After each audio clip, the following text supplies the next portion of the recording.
theories there, but the commitment isn't yet.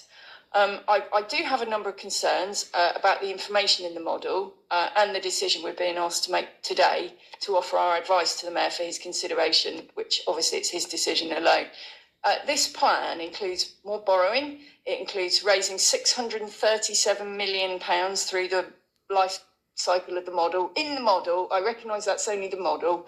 There are choices to be made, but through the Mayor's precept, so that's council tax over the next 30 years, and that there is no upper limit. There's a recognition there's no upper limit on that.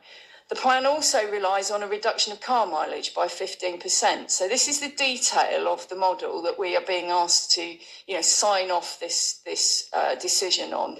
And it makes an assumption that car mileage will reduce by 15%. And it also makes an assumption of doubling of bus passengers in order to stack up with the finances of this. Bus patronage is declining. It's not increasing. It's not a way that people are choosing to travel. And that 15% figure only includes the growth figures that were in the local plans as they were a number of years ago when we were developing the local transport plan and getting all the data for that. And our entire area has been given massively increased growth targets, and I know South Cambs is feeling the pain of that today. And we know that the government's got a plan to deliver 150,000 new homes over a period of time in Greater Cambridge alone that are not in those assumption figures. Now, you can obviously argue that makes the need for a better public transport system even greater, and it obviously does, but it is not there in the modelling. It's not there in the assumptions. And when the assumptions don't come to pass, because frankly, the idea of doubling passenger journeys, cutting down by 15%, with the growth of our area, etc., it is absolute fantasy. It's not right.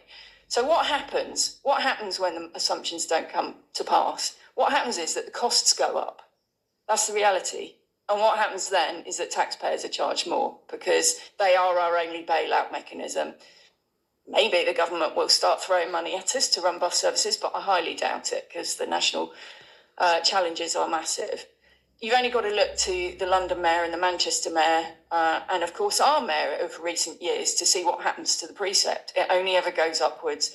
And the challenges in Cambridge and Peterborough are very, very different to those of London and Greater Manchester. Just want to ask, who came here today by bus? You see, now, that is the problem. That is the problem. If even we in this room can't be persuaded why we should choose to get on a bus, why are other people going to be persuaded?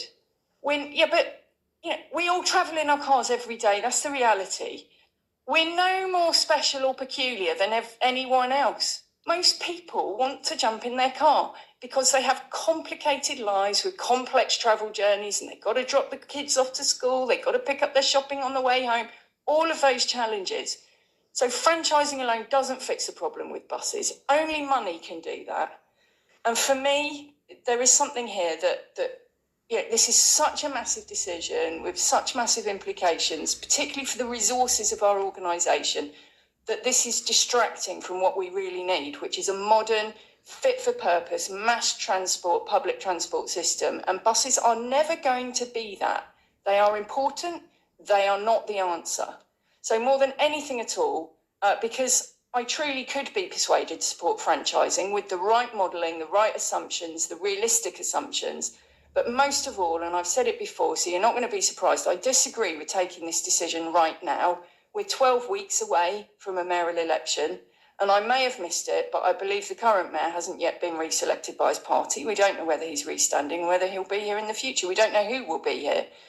And I think it's self-evident that the preoccupation with buses in this administration has resulted in no other plan coming forward for more ambitious solutions to the public transport needs of our area. There are no other plans before us. We've heard that there's a statutory process to go through should a future mayor decide that this isn't their priority and want to revoke this decision. And the monitoring officer said it's not easily undone. So, it's a process with money, with resources. So in a nutshell, it really is a bit of a one-way street, this decision, which is why I'm saying this today, because I strongly believe, and this is my overriding objection today, that this is a very far-reaching decision which will have significant consequences for the CPCA and its budget and its precept going forward, and of course for the people and businesses of the area. And I don't believe that this decision is right to take before the mayoral election in just 12 weeks' time, and until the policy aims and objectives of the new mayor are clear, or whoever the mayor is are clear. And this decision should be taken by whoever is in that seat after the election in just 12 weeks' time. So I'm not going to support this here today for the reasons I've outlined, but I don't want that to be interpreted as my never wishing to support bus franchising, because it is not that.